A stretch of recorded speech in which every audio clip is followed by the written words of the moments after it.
So, Back 4 Blood. A game that doesn't have that much hype surrounding it in general, but finds a metric ass load of hype in some specific communities. And if you're watching this video, chances are large you're among one of such communities, probably the Left 4 Dead one. This game is without a doubt one of the most anticipated games ever for most of us. After all, it's from the same game developers who made the original Left 4 Dead title before Valve took it over, them being Turtle Rock Studios. They even called Back 4 Blood the spiritual successor to Left 4 Dead. That's quite the standard, so of course it will generate a lot of hype and perhaps even more so generate high expectations. So, what is there to this game that more or less calls itself Left 4 Dead 2 Episode 1? Granted, it's the open alpha version, there's already quite a lot to it, so let's jump in.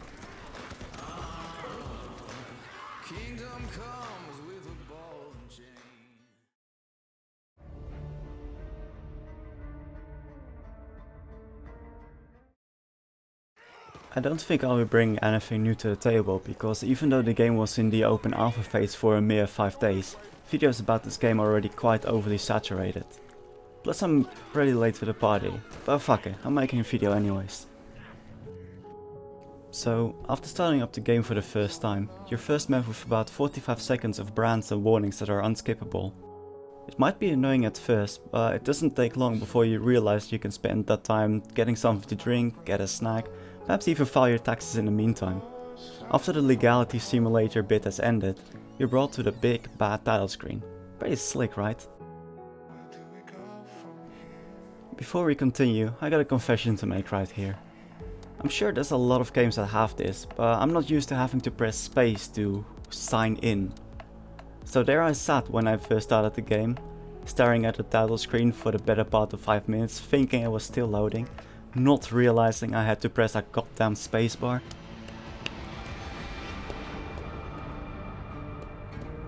Oh shit. God damn it. Yeah, that's on me.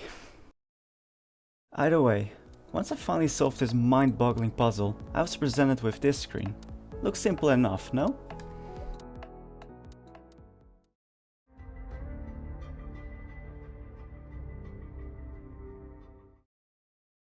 Once you're through all of the intro screens, you'll be taken directly to the lobby screen.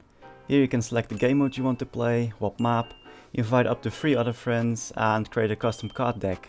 The latter we'll touch upon later. There's 2 different modes as of the open alpha release of the game. I say modes between quotation marks because both of the modes are essentially the same. The difference between campaign and quick play is that if you play a campaign, you'll start a new playthrough from the very beginning. Whereas in quick play you join an ongoing game, regardless of how far the game has progressed so far. It is important to note that you have a limited amount of continues or restarts in a single run, with that amount being 3. After you've used those 3 continues, your run just ends. You boot it back to the lobby screen and you lose all of your progress. Safe to say I'm not a fan of that. But anyways, that's subjective. Perhaps you are into masochism or something. It has been announced that more game modes are coming, such as the versus like mode where you'll be up against a player controlled special, in fact I mean special Ridden, as the cleaners. And the other way around. But we'll have to stay put for that.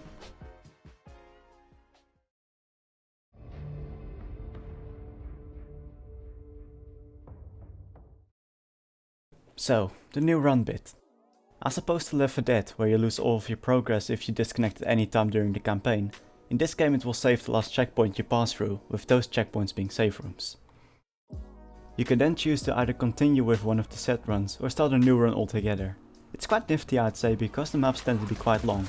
And let me say it the first of many times in this video, this game will kick your ass. Quite handy indeed when you need a break.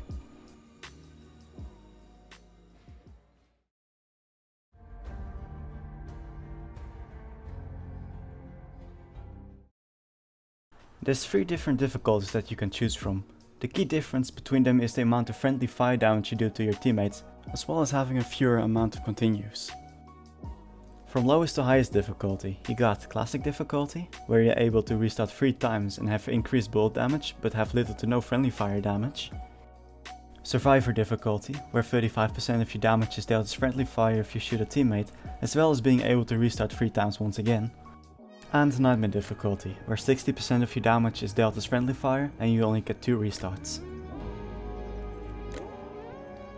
I think all of you are smart enough to know what this part about my team is for, so let's move on to the dex part.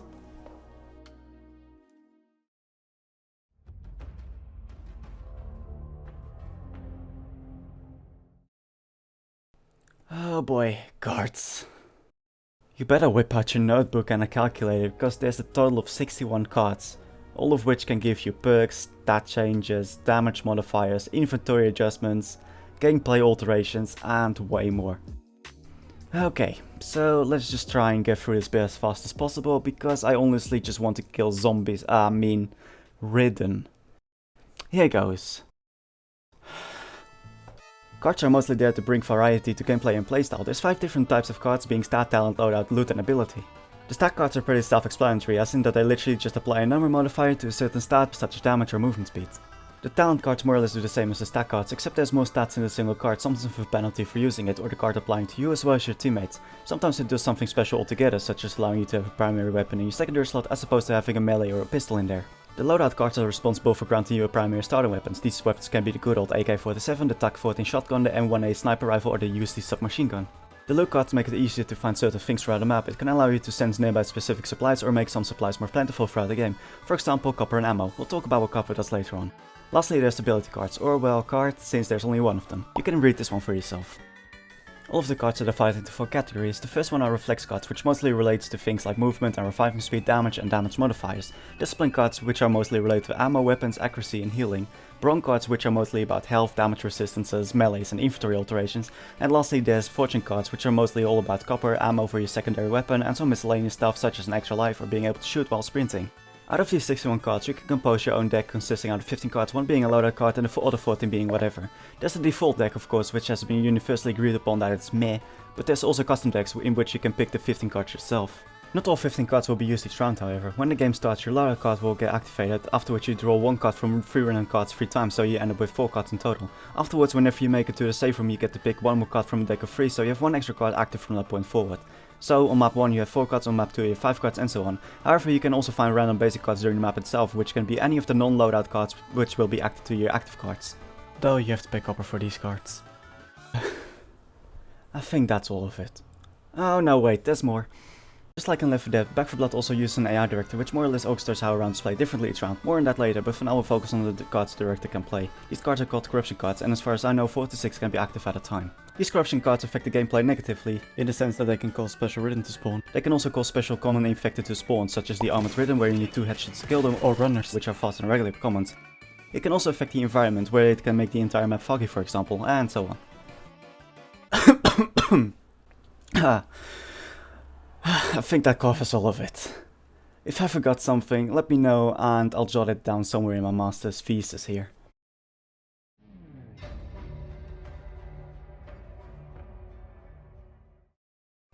So, after dabbling with the cards for what can most likely only be described as way too long, you can finally start the game for the first time.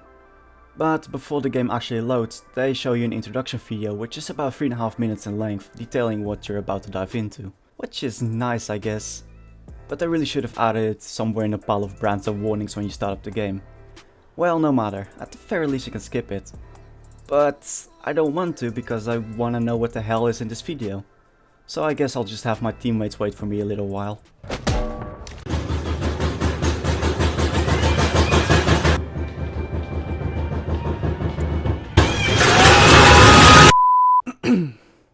Either way, you've undoubtedly seen this trailer already, but let me just run it down real quick for you anyways.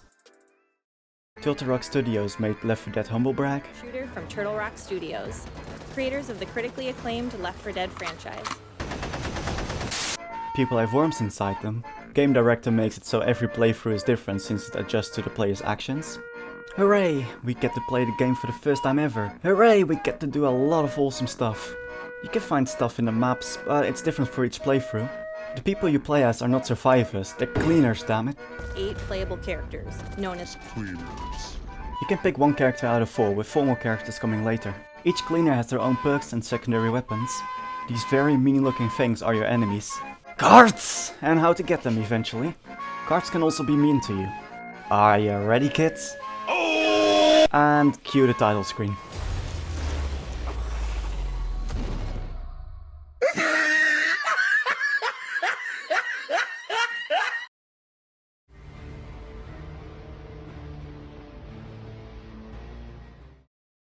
And now let's finally jump into the game. Here's what I would say if you could start shooting things. First you have to choose one of the cleaners. Gotta stay original. You'll be able to choose from 8 characters, but as of now for this open alpha test there's 4 available. Each character has their own perks and their own secondary weapon, so now those people who always want to play as the female can actually have an excuse to pick them. But anyways, for now we got Hispanic Lewis. It's lucky I'm a good swimmer. I wouldn't like to be stuck on there without an escape route. You know what's in the water, don't you? No? What's in the water? I'm waiting for someone to go in so I can find out. Walmart Harley Quinn, or Zoe and Alice if they were one person, whichever version you fancy. Woo! 10 points for me! Ding ding, we've got a winner! Woo! 10 points for me!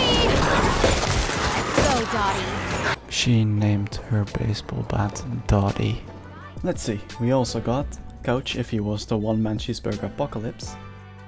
Need that. Don't want to be caught short out there. It's your lucky day. Molotov's over here. And middle-aged white man number 891. So, as mentioned before, these cleaners have their own perks, abilities and stats, which adds to the pile of numbers in addition to cards.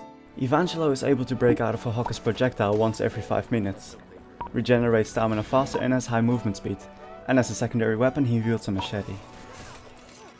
Holly gets some stamina back upon killing, whatever really. More on stamina later, by the way. Furthermore, the maximum amount of stamina is increased and anything that restores stamina is increased by an additional 10%. Also her melee damage is increased by 25%. Because, you know, she has a bat. Walker gains 20% extra accuracy for a few seconds when killing something, has 10% extra health and can carry 10% extra ammo. His secondary weapon is a pistol. Not much else to add. Hoffman has a chance to have Ridden drop ammo upon killing them. 2 extra slots in the inventory, 1 for an extra offensive item, 1 for an extra support item, and he starts with an ammo pack. And lastly, also has a pistol for his secondary weapon. But it's a different pistol with different stats, so don't get confused with Walker. So yeah, there's some more stuff to keep in mind besides the cards you're using. Also, just to reiterate, there's 4 more characters coming in addition to these 4, so God be with us.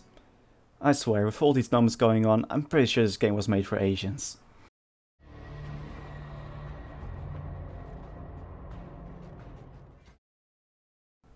Bear with me, there's just one more screen to get through before we can finally get on to the actual gameplay. We already went over this, as you should know if you kept notes like you should have when we were talking about the card system. But let's quickly go over it again.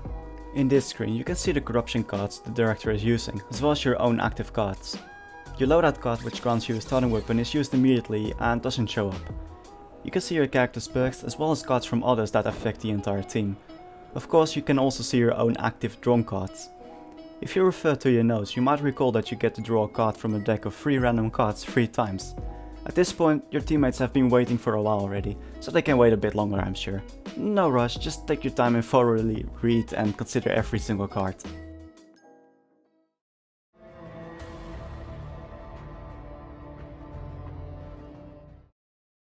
These guys have been waiting for ages, so they can wait just a little bit longer. Let me just adjust my settings real quick and... there. Alright, we can finally jump into action. It might take a bit to get used to your control since there's quite a bit to that as well. You got your standard walking, strafing and crouching. But you also got sprinting, bashing and meleeing, all of which use stamina, the bar for which can be found at the bottom of the screen. Once your stamina has depleted, you can't execute any of those actions until you've regenerated the required amount. Furthermore, you're also able to aim down your sights on your gun, which is kinda neat I suppose, but otherwise feels pretty clunky because it slows you down quite a bit and makes it more difficult to keep track of what's around you. But I can see this as something you could get used to at some point. It just kind of ruins the flow for me, but that's just how I felt towards it. You also got the ability to mantle or climb if you prefer to call it that. It's essentially the same as jumping and is tied to the same key used to do that, except you have to stand right against a medium-high obstacle so you can vault on top of it. Keep a mental note about this whole climbing business, because it will be important later on. It could take a while to get used to the movement in general, since it feels pretty slow, especially compared to Left 4 Dead, and the jumping feels deceiving. It feels and looks like you're jumping in a low gravity environment, but sometimes you're unable to make a 50 centimeter jump.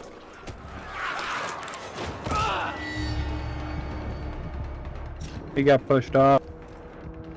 I don't know. It just feels a bit stiff to me altogether, but that might once more just be me.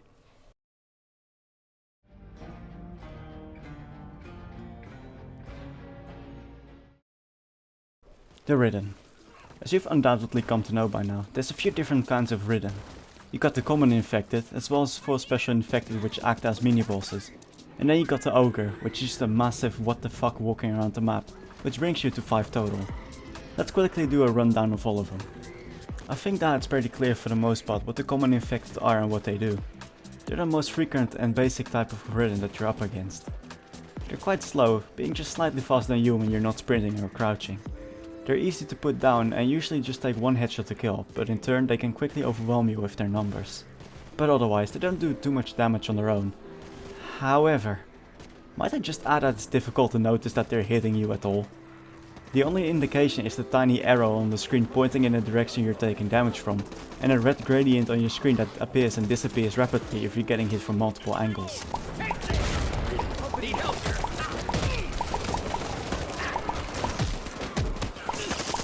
Otherwise, your screen doesn't shake, you don't get slowed down at all. Your character barely makes a pain sound, and oh my god do they hit you from deceivingly far away. They'll be punching the air 3 meters away from you, and through the power of the force you take damage from the telepathic bitch slaps.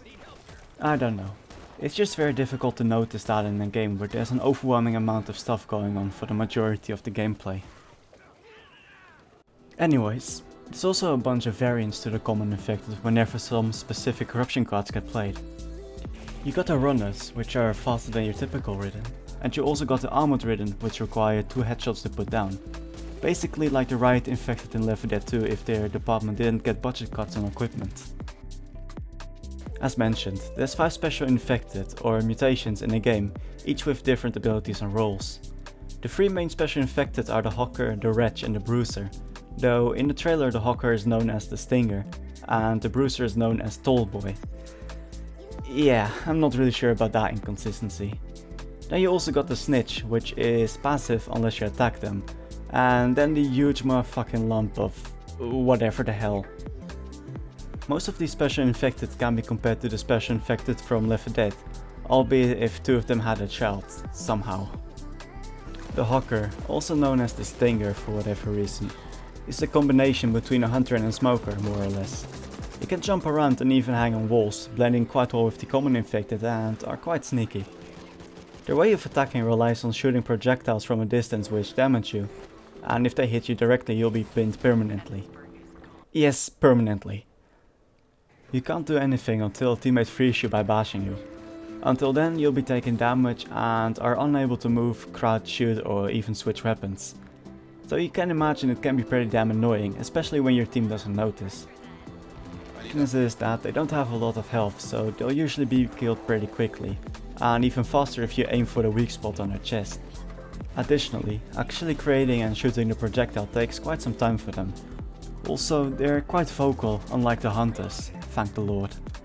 In the trailers they're shown leaping at you, which makes sense considering their mobility and their 4 arms. But they do nothing of that sort in the real game. So remind me, why are they called stingers again? The wretches will happen if you cross a boomer and a spitter and then feed it 15 pounds of crack cocaine on a daily basis. This goddamn thing can spew bile over like, what, 20 meters? The bile pretty much acts like a spitter's acid. If it hits you you'll take damage and lasts for quite a while on the ground. Additionally, your screen gets covered in whatever the hell this thing is launching at Mach 4. The wretch has a weak spot on its head, which when damaging it enough will cause it to explode. But its similarity to the boomer doesn't end there. No. If you're too close to the wretch when it explodes, you'll get covered in its guts, which, surprise surprise, summons a horde. So yeah, there you go, this thing is nuts. On a side note, if you don't shoot its weak spot, it tends to die without exploding first, so that's something to keep in mind. The Bruiser, or Tall Boy, is essentially the Charger on steroids. He's not faster, but that's not to say that he's slow. Once he's within decent range, he'll start to charge at you, at which point you can only pray that you'll dodge him somehow. The steroids part comes in when he's actually smacking the hell out of you and everyone near you. He smashes down his right arm, which deals a lot of damage to the player, and causes shockwaves that damage and knock back everyone else that's too close. It can make you feel like you're in one of those anime or superhero movies where someone gets punched and gets sent flying through a dozen buildings, a mountain, etc. Except you just get knocked into the water and you instantly die.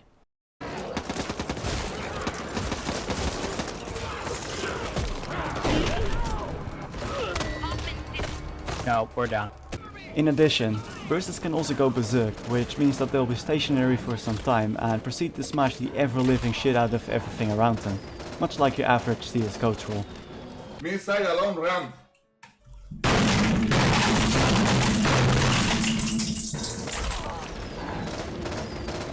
But for all of that to happen, they gotta be close enough. So the obvious way to deal with them is to keep your distance while shooting them. Also, they have a weak spot on their right shoulder. If damaged enough, it will literally cause their arm to fall off, after which he's pretty much harmless and won't take much longer to kill.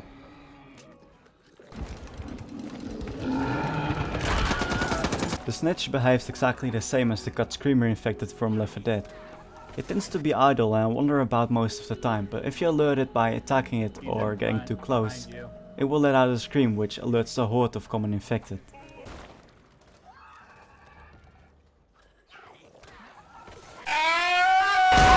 Afterwards it tends to run away and hide.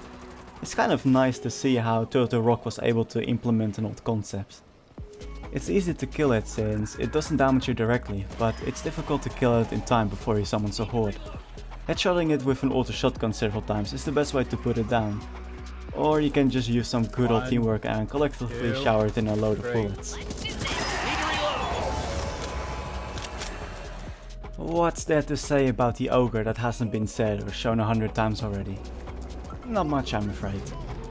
The ogre will always appear at the start of the second map before you head into the tunnel. And while it's near damn impossible to kill him through regular means, if he takes enough damage he will bury back on the ground, only to appear at a later point in the playthrough with the same amount of health as he had previously. The ogre has 3 different attacks. He can do a sweep with his arm, grab you when you're trying to hide from him and consequently yeet you, and lastly a ranged attack where he grabs a blob of blood from his chest. Pretty brutal, I would say. The ranged and sweep attack both deal a ton of damage and insane knockback in the area, and especially the ranged attack has quite a bit of splash damage where it lands, which can catch you off guard. The only way to damage the ogre is to shoot its various weak spots. And if you're out of bullets, well, good fucking luck. I did mention before that it's incredibly difficult to kill an ogre. However, it is possible if you strategize well and coordinate with your teammates. There's examples where people use the Martyr card, which grants teammates a 100% extra damage buff for a few seconds when someone gets incapacitated, the Sapper card, which grants 100% extra explosive damage, and the Grenade Pouch card, which allows you to carry 1 extra grenade. They then shoot the ogre till it has taken a decent amount of damage, after which someone gets purposely incapped to grant the double damage boost, and then grenade the hell out of it using an extra grenade slot and the additional explosive damage. Kind of fun to see how overpowered some cards can be, honestly. God damn it. I got it.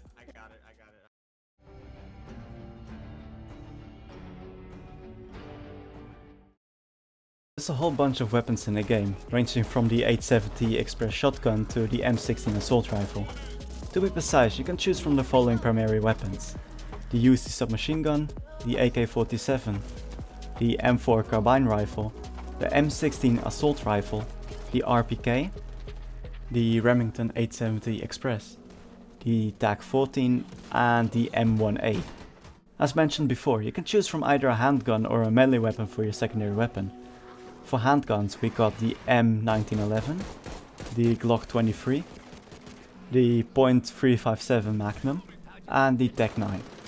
And for melee weapons we got the axe, the hatchet, the combat knife, which kind of counts I guess, Evangelo's machete, and lastly Holly's baseball bat. You also got the MP5, the Desert Eagle, the M249, the Beretta M9, and the FN Scar L, but these weapons are only shown in the gameplay and briefing trailers and aren't in the game yet. And at long last we've arrived at the part about copper. Copper is essentially the currency in this game, with which you can of course buy stuff. You can buy any cards you find throughout the maps like mentioned before, but their main purpose remains being able to buy all kinds of stuff from the vendor, which is a literal box by the way. So it kind of makes me wonder why you can't just open the box and grab whatever you want. I guess it's protected by plot armor or something, but anyways, keep this box in mind because we'll go over it in a bit. There's a few ways to get copper in this game. The most straightforward and common way is to find by exploring the maps. You can randomly find piles of copper, which will add between about 25 and 100 copper to the total balance. You can also use the Trophy Hunter card, which will grant you as well as your teammates an additional 10 copper for each special infected kill, up to a cap of 300 per map. All of the copper that is gathered by you and your teammates is added to a total, which is then added to your individual balance, rather than being divided between all 4 players. This means that if you and your teammates gathered 1000 copper in the last round, everyone has 1000 copper added to their own balance. With all of that out of the way, let's move on to the vendor. You know, that inanimate box that's a better businessman than any of us will ever be. There's a lot of stuff you can buy here, divided over 4 categories, so let's go over it.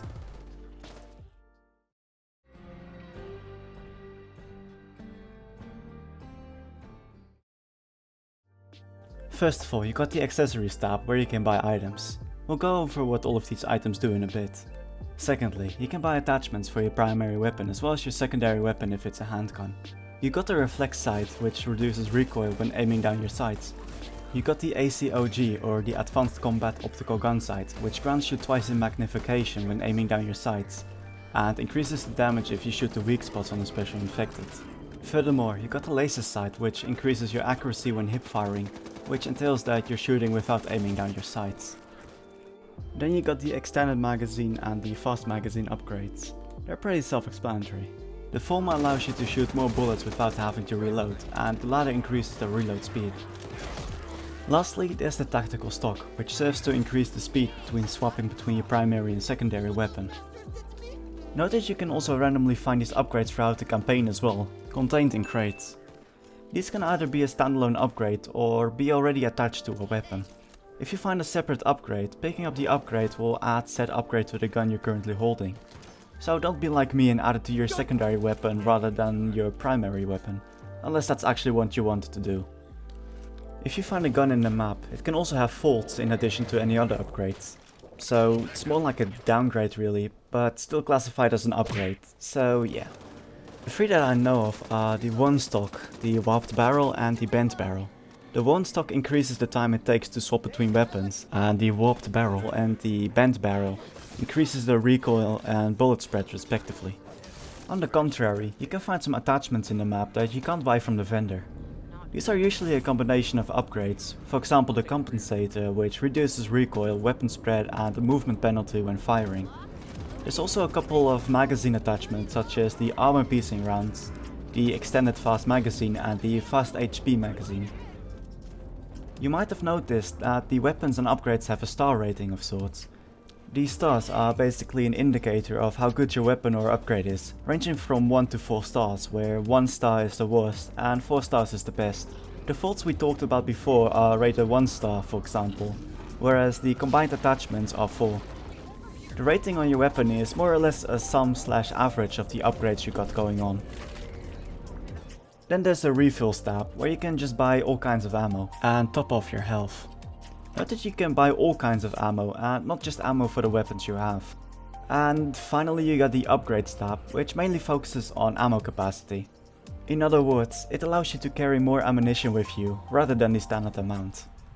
Hi, this is me from the future. Or well, the version of me that's editing this anyways. Just to clear up some confusion, I've been using the words upgrades and attachments intertwiningly, which is a mistake on my part. Basically, any upgrade you can add to your gun is called an attachment, and these buyables that increase your ammo capacity are actually called upgrades. I noticed this mistake quite late into the editing process, and I can't really be bothered to go back and fix all of it. So I apologize for any confusion it might have generated. That's all, enjoy the rest of the video. Or don't, you know, your choice.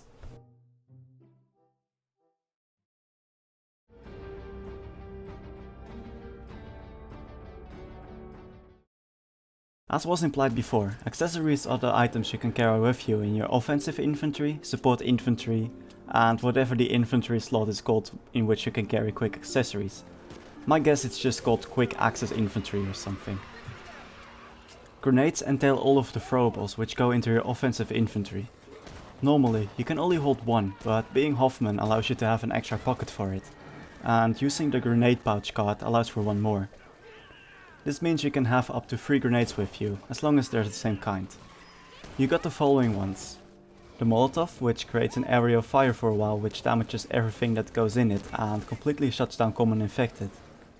The normal grenade, which explodes either an impact when hitting an infected or after a few seconds. And the firecrackers, which attract the common infected in the area. You can essentially see this as a bell jar from Left 4 Dead 2, except with a smaller radius in which it attracts the commons.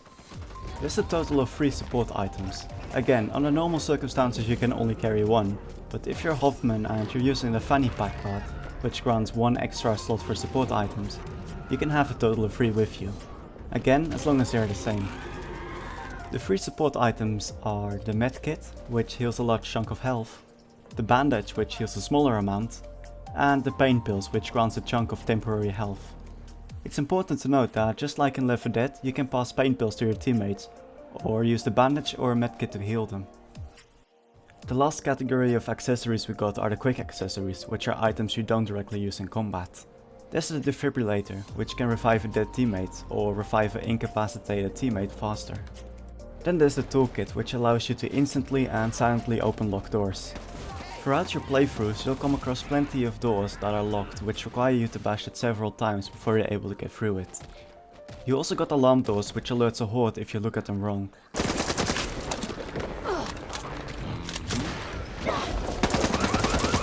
Wait, what the f? The toolkit bypasses all of that and makes the door function like a good, friendly and above all, normal door. Lastly there's the ammo pack, which is used to give ammo of course.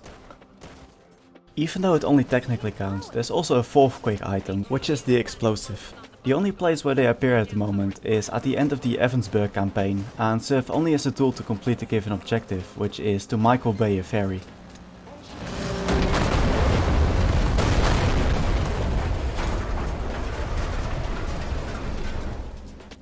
You cannot use, find or buy it otherwise. Though I'm still counting it as a quick item since it goes into your quick accessory slot and replaces whatever item you're holding in there.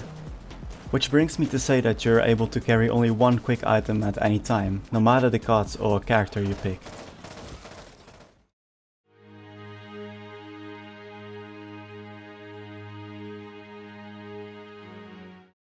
There's a lot of ways to get ammo, but the main methods are still either finding it throughout the map or buying it from the vendor. You might have noticed that you're able to get and carry all kinds of ammo even if you don't have the type of gun the ammo is for, as long as you haven't reached your maximum capacity yet. This means that if you switch weapons, say from an assault rifle to shotgun, you have a lot of shells in reserve already. Apart from keeping your own reserve stocked, there's another purpose for hoarding ammo, which is that you can drop it and share it with your teammates.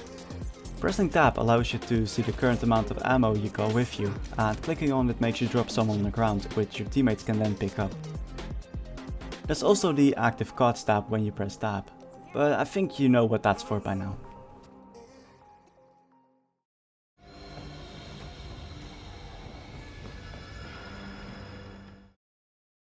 As of the open alpha, there's only one playable campaign available, named Evansburg, which consists out of 4 maps.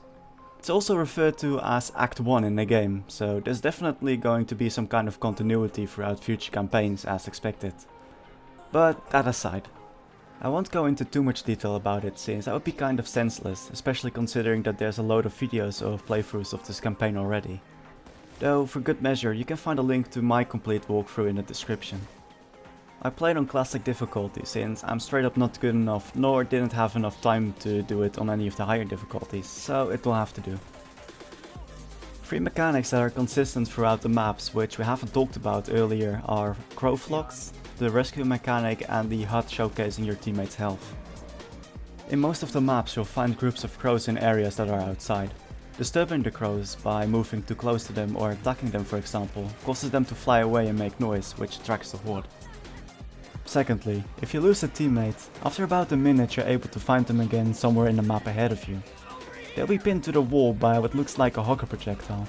You can free them from it, however it takes a while to cut them loose as opposed to simply being able to bash or melee to free them.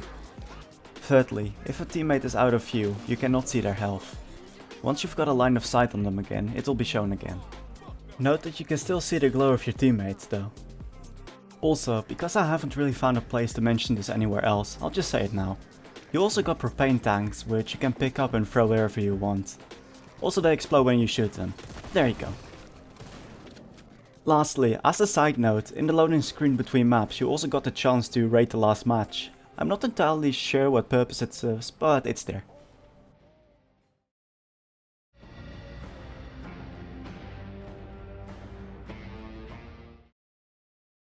Here's how the campaign plays out in rough lines. On the first map you start out in an apartment building and make your way to the rooftop, coming across several locked doors and collapsed floors. The door which leads outside is also equipped with a door alarm, which can trigger a horde if you're not careful. Once you make it outside you can hear the screams of non-existent people and observe Ridden who have lost all of their brain cells. From there you can lower a bridge to head into a building that's still partially under construction. The bridge serves as an introduction to events like you have in Left 4 Dead, where lowering the bridge summons a swarm of common infected. As I've come to discover, there's quite a few holes in the floor in this building, which can cause you to fall to your death.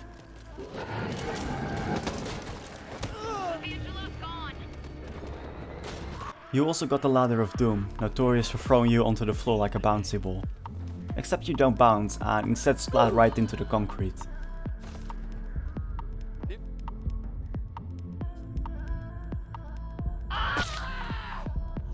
Once you've made it down this ladder, or more logically just jump down this short distance, you'll end up in a truck depot inhabited by crows, Ridden, crows and more crows. Traversing on top of the trucks and random conveniently placed sewer pipes allow you to make it into the next building, where after a short walk through the corridors you end up at the first safe room, which is also the home of Emmett. Once you've realized that Emmett is useless and instead you have to talk to the box to buy your shit, you can make your way out of the safe room and literally plunge yourself into a horde of commons if that's what you're into. After a short walk you're in that area which you've seen dozens of times in the trailer already, and to your mild shock you see the ogre erupt from the ground, just like in the trailer. You can choose to either haul ass or try to stand your ground. The ogre is capable of ripping off the fence, like seen in a trailer, and pursue you for a while if you decide to run. Otherwise damaging it enough will cause it to crawl back on the ground without a trace. Moving on, after the fight you then navigate through the tunnel and its side passages for a while. After a little while you make it to another open area, still in the tunnel, where the ogre will appear again. Once more you can choose to either fight it or haul ass. It's not out of the question that you would be low or even entirely out of ammo at this point, so I wouldn't blame you if you tried to run away like my girlfriend. Emphasis on tried though. After you finally make it out of the tunnel, you'll end up off-road again in a little town. After gently opening or beating the fuck out of a locked door, you'll be able to get into the safe room and proceed to the third map. In the third map, you'll start out in a small town once more. An ogre can spawn right at the beginning, though sometimes it does not. The ogre can also spawn later in the map rather than at the start. You can see whether or not the ogre will spawn at all by checking the corruption cards. You make your way uphill past some crows and then get down into a creek. There's quite a few paths throughout this forest and at some point you come across a little camp where you can restock on some supplies. Otherwise there's not much to say about this foresty bit. After a little while you end up at the cliff where you have to jump from rock to rock to get down. This part is especially fun, if only for the fact that a lot of people accidentally just jump straight down and get incapped.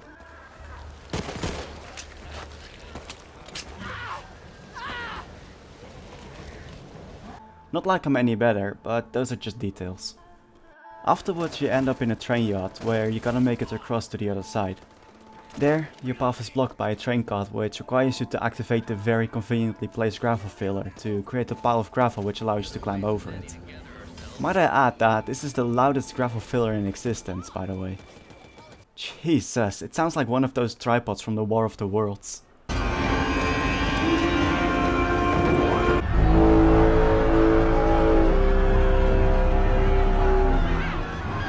Well, I think it sounds similar. Anyways.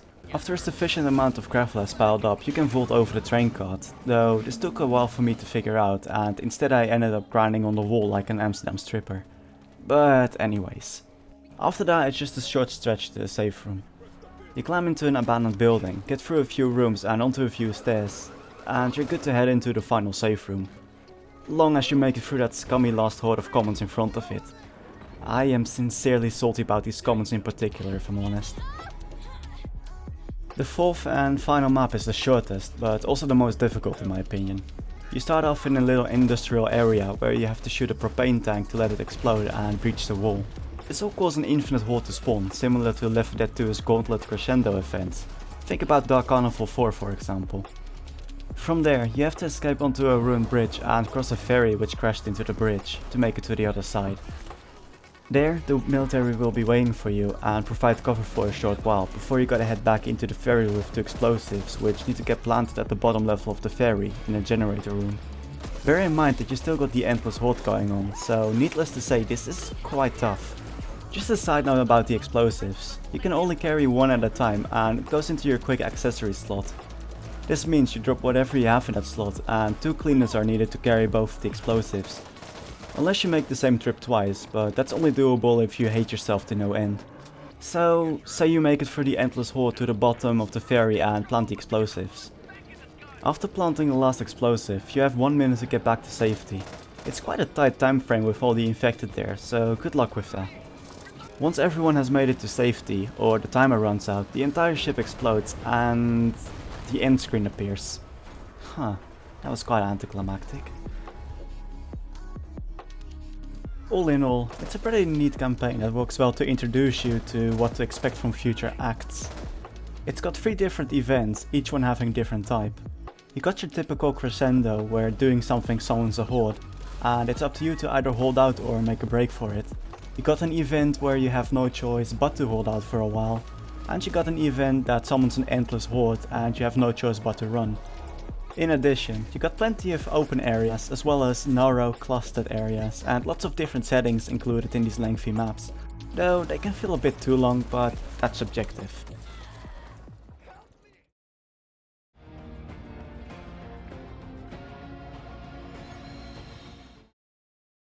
Even though this video isn't meant as a review or anything of the sort, and I'm not going to give it a grade or whatever, I'd still like to quickly give my own personal thoughts about it. Just like with any game, it has to be your cup of tea to truly like it, and I feel like that's especially the case with this game. I'm personally not super fond about this game, at least not to the point where it deserves the title of Left 4 Dead 3 for me. Moving on. Yeah, there's a few bugs here and there, and the bots could use some serious work still, but that's to be expected from the first public version of a game. I'll be disregarding all of that for now, since there's still ample time for stuff to be fixed and improved. The main thing I'm praying for in regards to this though is the feel at which the comments hit you. It just feels so damn off. But hey, we'll see when the time comes. Back 4 Blood uses Unreal Engine 4, which is capable of dishing out some gorgeous gameplay. Furthermore, there's some amazing sound design going on for quite a few things. For example, I love how the ogre sounds.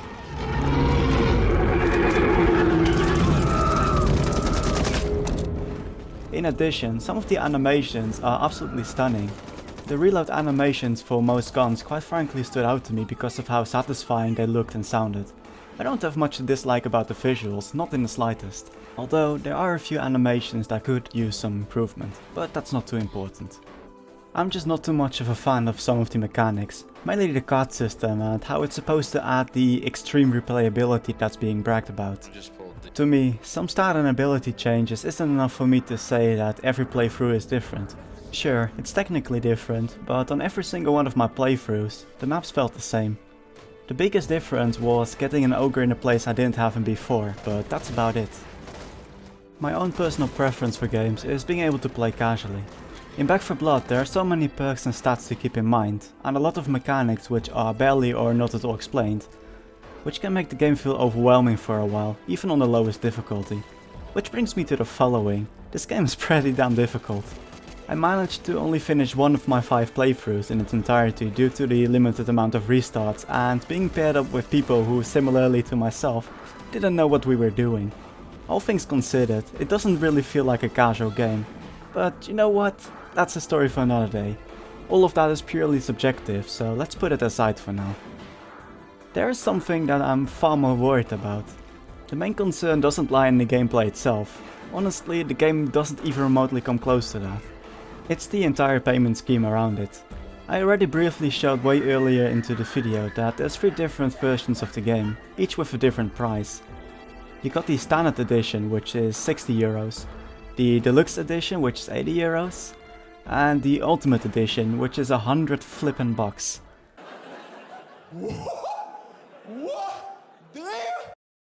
So what could there be in this game that you'd pay 40 euros more for in addition to the game alone?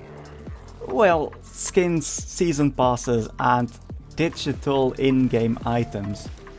Smells like microtransactions to me. To add to that, it looks like there's going to be stories, infected and characters that are going to be locked behind a paywall, which is bad. Really bad in my opinion. There's a lot of controversy around this ordeal already, and for good reason. 60 bucks for the base game isn't a light price already. With this kind of payment scheme, it feels like the game's going to be more centered around profit rather than having the player's interest and enjoyment at heart, with locking a lot of game content behind the paywall. And in the worst case scenario, we'll have another game that will be dead pretty soon. I could keep talking about this for a long time, but a YouTuber by the name of Escalation made a pretty good video about it, which I'll link at the end of the video, as well as in the description. I recommend you check it out, so you can be brought up to speed about this entire situation, and all of the controversy and worries surrounding the game release. And with that, I've said everything I wanted to say. I might have accidentally forgotten to go over some of the things in this game, or maybe even got something wrong. In which case, please let me know, and if I fucked up enough, I'll make a correction video of sorts to correct those mistakes. It also gives me an excuse to make another Back 4 Blood video, I guess. I hope you at least somewhat enjoyed this mess of a video. I never really make these kinds of things, so it was quite an interesting experience. Let me know if there's anything I could improve upon, just in case I'll ever make something similar again. I'd like to thank you for watching, and hopefully I'll see you again soon. Take care and stay safe out there.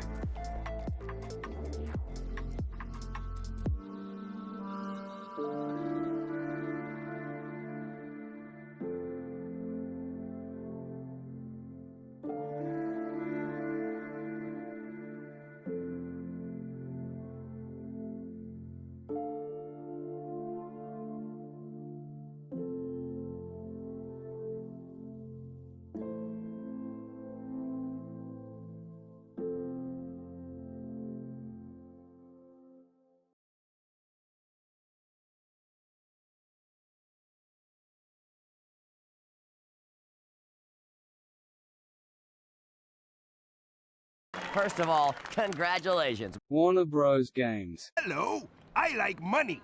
What inspired you to Make Back 4 Blood. Money! Ah!